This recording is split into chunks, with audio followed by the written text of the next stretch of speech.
G'day and welcome back to my channel. Now this is one of my Gooch episodes, which if you haven't seen them before, they're basically where I tug at a little vexing problem to do with modelling, or I just kind of talk about a subject that I'm interested in. And today it's all about my birthday, see? Because basically, yes, I've just had a birthday and it was pretty much a disaster, but look, I did score a whole lot of kits, and so this episode will be called the Unaged Gooched.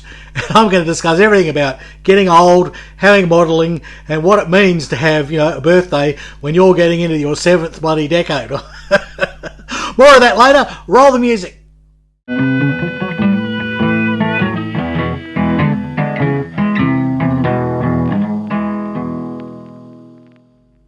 Now, a big shout out to my Patreon supporters, because without them, we wouldn't have all these extra videos. And last month I put out 8 videos, which I haven't done for a long time. Not since I was living in that bloody shed.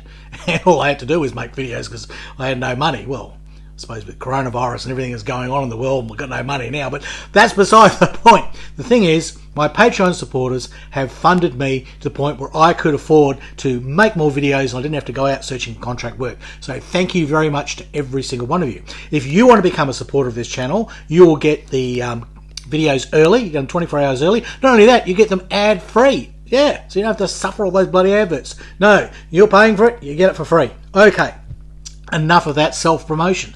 So, my birthday, yes, well, 60, if you're asking. 60, yes, beginning of my 7th decade. Do the math, yes. Not 70, no. But yes, it's senior citizen time. It really is. Hence why I think my girlfriend decided I needed the white hat so I could put that on the parcel shelf in the back of my car and travel, 5 to 10 kilometres an hour below the speed limit. Or is it above the speed limit? I don't know. I used to be quite a speedster. Yes, I used to be quite a speedster. I only technically lost my licence once, but I got suspended back to provisional 7 times. Oops. And the very last time when I went to court and I had to justify, I was lucky my job in television often got me out of completely losing my licence, because I had to prove that I would need my licence to do my job and I'd lose my income if I wasn't able to drive, which was kind of a good little scam. But anyhow, last time I went to court, in front of the judge, and it was always a different judge, different place, thank goodness. But anyhow, he printed out my previous records, so he sort of went, Harry, looking at your record for the past 20 years, I think you better slow down, mate, because next time I think we'll send you to jail. Or words to that effect. He probably couldn't say jail, but he basically hinted that I would be incarcerated if I continued on speeding. Not that I ever got really big tickets. It was always just 10 or 15, when I had a Porsche for a while, they put the gun on you all the time, so you get, you didn't even know you just blipped over the speed limit, you're doing 5 or 10 kilometres an hour more, and they'd get you, and I got stacks of tickets when I had the Porsche, I can tell you. But I've had lots of fast cars, BMWs, Alfa Romeos, I had an RX-7 once, boy, that thing flew. And I never got tickets for doing the naughty speed, so no one listening?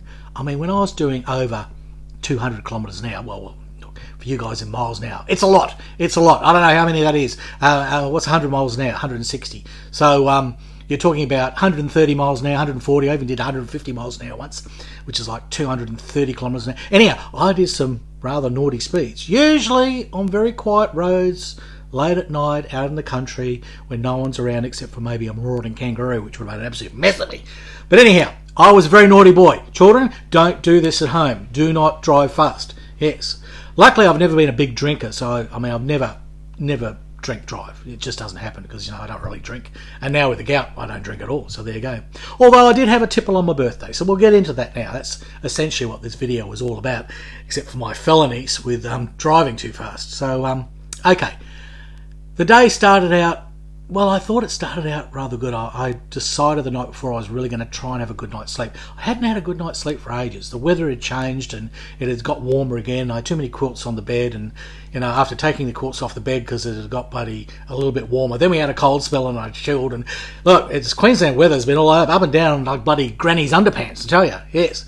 Anyhow, so I sort of stripped the bed and I thought, less sheets, that cooler bed, warmer night, it should all work out. And it did. I had a great night's sleep. And I thought, this is good. And I woke up to Bass the cat as usual, licking my face at dawn.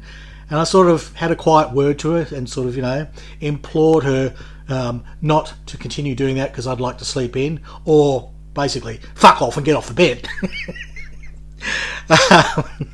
So yeah, I tried it. I mean, the sun it's dawn here around 5 a.m. You know, so yeah, it's bright fairly early. It's spring. We're heading into summer. I mean, that's how it is. And I've got a hair here. I've got a hair in front of me. How did that happen? It's a bloody basket. Wherever you go, that bloody cat. Now let's get on to that bloody cat. So she's licking my face. She's trying to wake me up. It's really annoying. I'm trying to get her sleep in. Pushed her out of the way and asked her to excuse herself from the room. And I tried to get at least another half-hour shut-eye. You know, she kept jumping on the bed and jumping around and bouncing around like bloody cats do.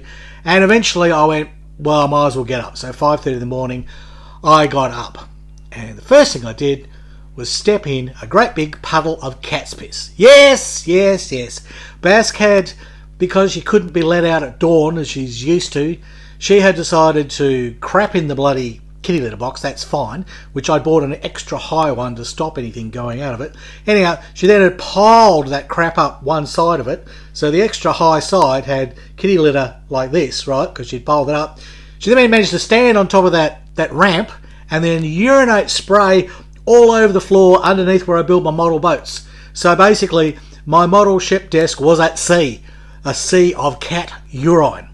So yes, that is how I spent my first half hour of my birthday, was mopping up and disinfecting and deodorising cat's piss from basically the marina balcony, which is kind of inside now. It's just, well, I'll explain that in other videos.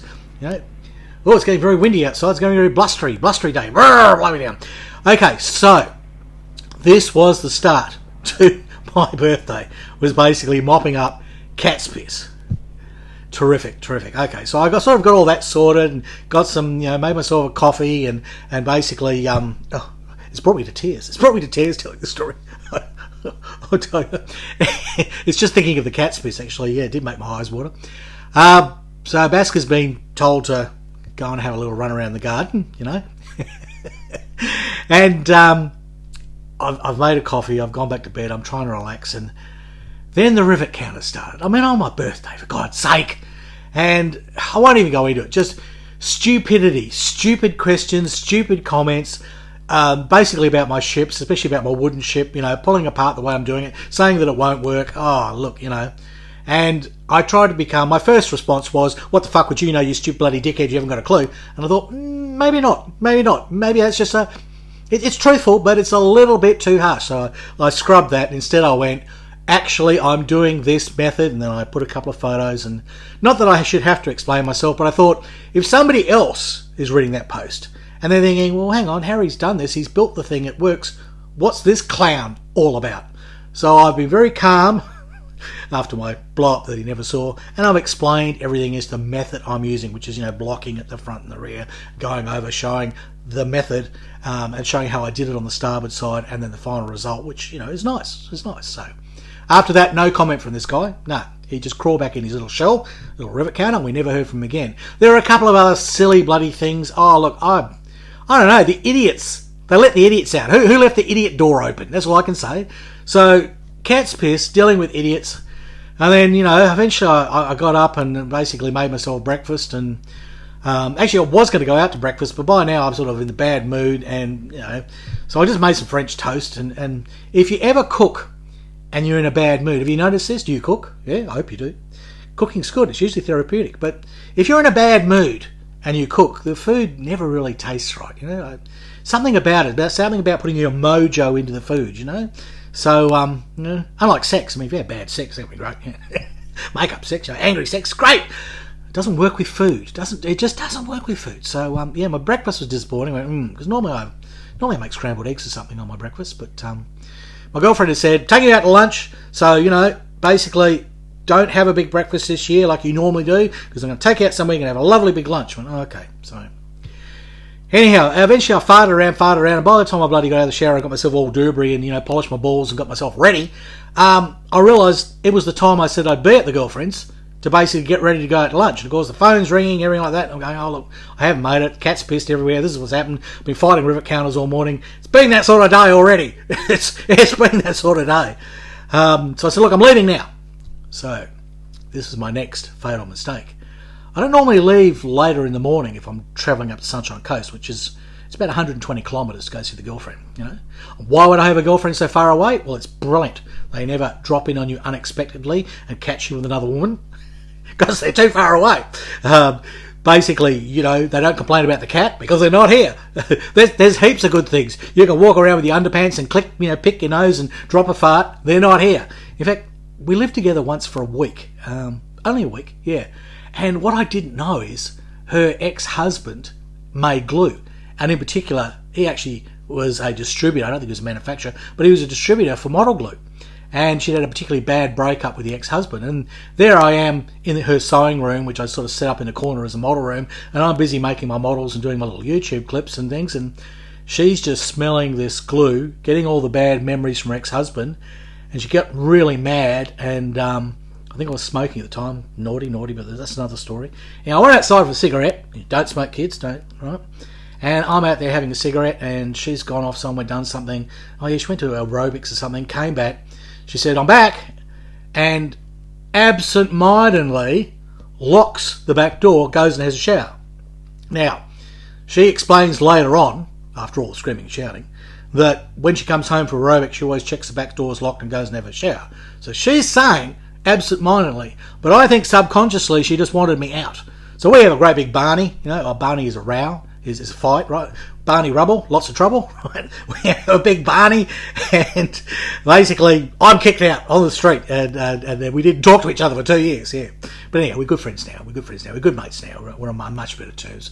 And she has admitted she thinks she had an overreaction to basically the glue smell, that's all it was. So I have never built a model in vicinity of it. Another reason to be 120 kilometres away is she can't smell the glue, right? The gluing's going on here, way up there on the coast where she lives, where I used to live, not far from where my cottage was. That's where she is. Anyhow, so I usually, if I'm going up for a visit to the Sunshine Coast and visit all my friends, you know, visit the Becca and a few other people, and I'll go up and see my girlfriend, which I try and do at least once a month, I leave early, so you beat the traffic. And usually I'll go in the week, so it's not too bad. Well, I hit the perfect storm. Not only did I leave late, 10 o'clock, so I'm sort of in that, when people had gone, oh, I think we'll go up the coast for lunch sort of mentality, right? And, oh, have you got the boat hooked up? We'll go up and we'll bloody throw it in the water for, you know. So I've missed that window early in the morning where you can sort of zip up there and the roads are quiet. I mean, we're talking like 5 lane on each side highways, and then at least, you know, double carriageways. It's quite a good road, you know. It's triple carriageway most of the way, and I mean, it's not like it's, you know, some goat track. They've made a big highway out of it, but it's not enough. And I hadn't got more than 5 kilometres from home, and I hit the traffic.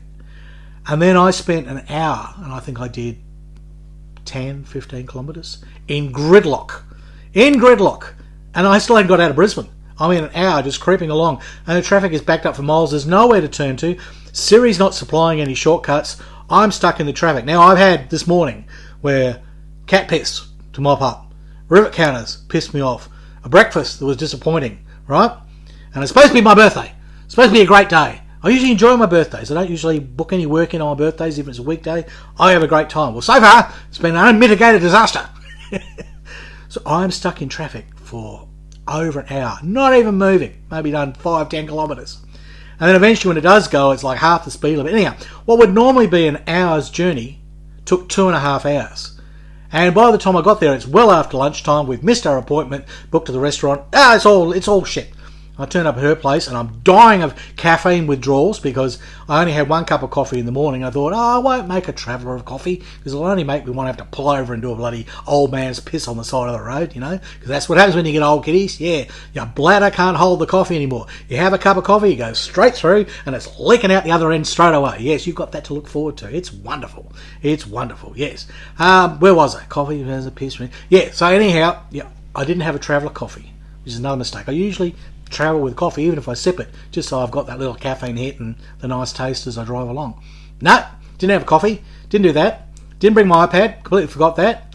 Wore shorts because I thought it'd be a hot day. Get up to her place in the hills, boom, temperatures dropped, it's freezing. I'm in shorts, dying of caffeine withdrawal, so she quickly makes me a coffee and shoves me some banana bread to shut me up, and then hands me a hat, which cheered me up a bit. That was nice. And I also got chocolates off her, and I got a lovely card, and then she took me out to lunch. So by then I sort of calmed down. So it was like about 2 o'clock, I think, before we got to lunch. We found another place nearby, went to this lovely little cafe. So that was good. And my birthday started being a bit better from there. And then after then I went up to see the Beckers. And the presents started. So let's talk about presents, okay? So that was basically the first 6-7 hours of my birthday were shit. Horrible. Anyhow, yeah, those of you that seen the post know that Bass the cat, bless her furry little tail, she got me this, which is a tiny, see, it's only 6 inches long, right, 15 centimetres. It's a tiny little miter for basically helping you cut straight and hold and cut planks, which I've needed because all the plank cutting I've done has always ended up a bit wobbly and I haven't been getting very precise cuts. And I'll need that as I work through with all my wood chips. So there we go, okay? Now, might have seen this, I think I showed this in the, what do you call it? The waffle thing, okay? But David Eves, hello Dave, Sandgraver, he sent me this, which is for my group, Focker the Rivet Counters, and that's Bass the Cat. So you can read that, it's his little joke, you know. I'm not a complete Focker, I've still got some parts left or something, isn't it? Some parts are missing. I said, I'm not a complete Focker, some parts are missing, you know, which is our sort of private joke. Now, if you're a Patreon supporter, you can join Focker the Rivet Counters for free. That's a great group. We have group builds. We have 4 group builds a year. They're all a hoot. There's constant laughs from Bass the Cat. She's in there. She has her own Facebook page and she actually manages the group. It's quite funny. She's in charge. I kind of sit back and I'm one of the participants there. Bass the Cat runs everything, tells everyone to do. I'm not kidding. It's the first Facebook group run by a cat. Yeah. And if you're in the group, you know the joke, and it's quite good. Those that first get into the group go, what's going on here? Because she demands fish constantly from anybody. If they transgress or they need approval or they want the banner or if they want to win a prize for a group build. You know, our group builds are judged on, you know, how hard was the model to build, how well did you do it, how closely did you stick to your theme, and how many fish did you give the cat? That's right. We had people win because they've overfed the cat. Yeah, it's hilarious. But anyhow, if you want to know about Focker the Rivet Counters, if you subscribe to Patreon for as little as $1 a month, you will get the access all free pass that's in there on how to join the group. And you are guaranteed. You've just basically got to use the secret password, which will be revealed if you join Patreon. Okay, another bit of shameless self-promotion. Look, got to make a living somehow. They're bloody. They're dropping the job searching, seeking, keeping, whatever, staying at home and wanking benefit. Yes, I've decided, you know, we've all got too much money. Brilliant. There's no work, and you're basically dropping the income. Terrific. Well done. So I've got to supplement it somehow. The only good thing about not working is I have more time to do videos. Yes, enough of that. Yeah, David also sent me that, which is, I think says happy birthday. Harry, no, it just says Harry Houdini and the Bass Cat. Absolutely nothing to do with birthdays. It's just me and my nautical self with Bass Cat, which is lovely. I'm going to get those 2 framed. I'll put them up on the wall behind me, so we'll see those in every video from now on. So thank you very much, David. Now, David also, I mean, it's all about David Eves. It's all about David Eves. For my birthday, he sent me a Submarine. Now, I haven't had the best of luck with Submarine so far. I've built a couple of little ones, and I'm sort of halfway through that Type 7 great big huge thing. But there's reasons that, you know, I didn't go ahead. The Type 7, I had to hit the PE wall because I was building those minute 1/140 scale PE bloody AA guns, and so I've sort of been putting that off, but I will get to that. But anyhow, this one is an easy build it out of the box, but the best part is, because I think I was talking to David about this, I always want to do the algae effect. Now, I've done the algae effect once before on a little Collins class submarine, but that was a 1/350 one. And it was literally, well, actually, figuratively, actually, too small. The algae would have been like huge, big, bloody, mutant, giant algae in scale. So although it was kind of a nice effect, it looked way out of proportion. So I'm hoping we can use, I think it's a Chinese submarine. Is it a Chinese? I don't know. There's a little pick of things down there. I think it's some kind of Oriental submarine. We'll find out. Anyhow, this sucker is going to get rusted to the buggery. It's going to look like it's been sitting sort of in dry dock, like those Russian ones that have been sitting there, the nuclear ones, and they're all leaking isotopes everywhere and basically going to explode soon. That's what I'm after. That's what I'm looking for. That's the look I'm going for. Yeah. Because after trying to get a perfect car like the Fiat, which is the commission job that I've got, trying to get it perfect I'm not good at doing perfect. I'm better. I mean, it was a Fiat. If you wanted it actually realistic, it should be rusted the buggery out of it. Like sills should be rusted and it should be broken down. Well, it is broken down because it's a crap kit and it's just not rusted. I would have loved to have rusted. David gave me this as well. He knows I love Jaguars, and although I've got the SS100, a really old one, this is an E-type convertible, and I do like the E-type convertible. I am lucky enough to be old enough to remember seeing these on the road. Remember when they came out? Yeah, that's how ancient I am. I remember the E-types. I remember seeing them driving around. Remember, seeing them parked and going over and drooling all over them while I'm walking around in my flares and my Flower Power t-shirt. Yes, it's true. So this apparently is a good one. Dave says, for this skull, this is a very good kit. It's easy to put together, builds up beautifully. We'll do something with that. We might make that one a little bit weathered and what have you. I'm not going to rust it out completely, but we'll have it sort of, a bit lived in. It'll be fun. We'll see. Or we can make it into a Jaguar. Have you seen Austin Powers? We can make it into a Jaguar. Oh, do you know what that is? Google that. Google Jaguar. Yeah, Jaguar, like Jaguar, but for rooting. Right, now, the Beckers were very kind to me. They could see I was distraught and had a terrible day, so they stuffed a pear cider into me, which is good, which is a nice drink. And I can sort of get one of those down. I don't really have any ill effects, so I really enjoy a pear cider. Plus, pear is very good for the liver. So all the damage you're doing with the alcohol is instantly repaired by the pear. And that's my story. I'm sticking to it. But anyhow, Becker said, look, he did, and I knew he was going to do it. He gave me this great big mat, right? Which is a replacement for the one here on my workbench, which, if you've been watching the channel, I spilt a bottle of Tamiya Thin on, and I usually have a pristine mat for my photographs and doing things. I have other mats where I usually glue and screw and goo and poo. But I accidentally forgot to put down one of my gluing, screwing, pooing mats, and I was working on the good A1 mat, which is usually kept only for shooting and taking photos, and I tipped over a bottle of Tamiya Thin, which of course melted and destroyed the middle of it. And it's right there. It shows up in every shot and every video. It's just... Anyhow, Becca got me a new mat, so that's great. That'll go down here. I'll probably use this one with the Tamiya mark with my boat, because my boat will always hide it, because it's a great big thing. So I'll have two great big blue mats for doing both videos. He also bought some for himself. I think there's like, if you bought a lot, you got a cheaper deal or something. It's probably what it was all about. So unfortunately, if you watch Becca's channel now, it looks exactly like my channel, because he's using the same bloody mat. Yes, copyright. Bingo bongo, Harrow Houdini. Yeah. Anyhow, Becca said, after I'd opened this present, he said, look, we've been feeling sorry for you about that Fiat, and we know you've been struggling, and we thought, you've got those other cars, which you'll get to, but we think you need an intermediate kit that is going to lift your spirits and you'll enjoy building larger scale motor vehicles. Something that's easy to build, something that goes together well, something that we know as a subject you like. You see where we're going here? Tamiya! Yes! I mean, I've said some cruel things. Well, I've said some realistic things about Tamiya. I mean, I don't hate Tamiya. It's just Tamiya to me has been disappointing up to this point, because there's little challenge with the kits that I have built. And also some of them have been way overpriced and very disappointing as far as content. But no, this Cooper wagon is a beauty.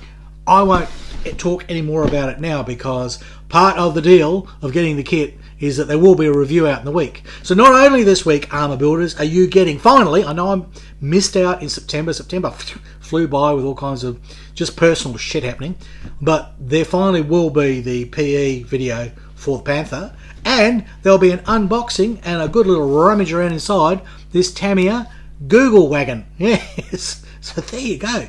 There is things to look forward to, and with all those lovely presents and lots of well wishes online. I must say, I got literally hundreds of well wishes of happy birthday from all around the world, and that cheered me up a lot too. So by the end of the day, I must say, I was feeling a lot better, and I just kind of collapsed in front of the TV and went to bed early, which is a sign of things to come, I think, as I've become aged. So anyhow, there you go. That's what it's like to have a 60th birthday. Get off my lawn. All right, like, subscribe, comment, just be nice about it, okay? Just have fun, because that's all this channel is about. There's nothing too serious here. We're just having some fun, all right? Okay, goodbye from Australia, and it's hooroo from Harry Houdini.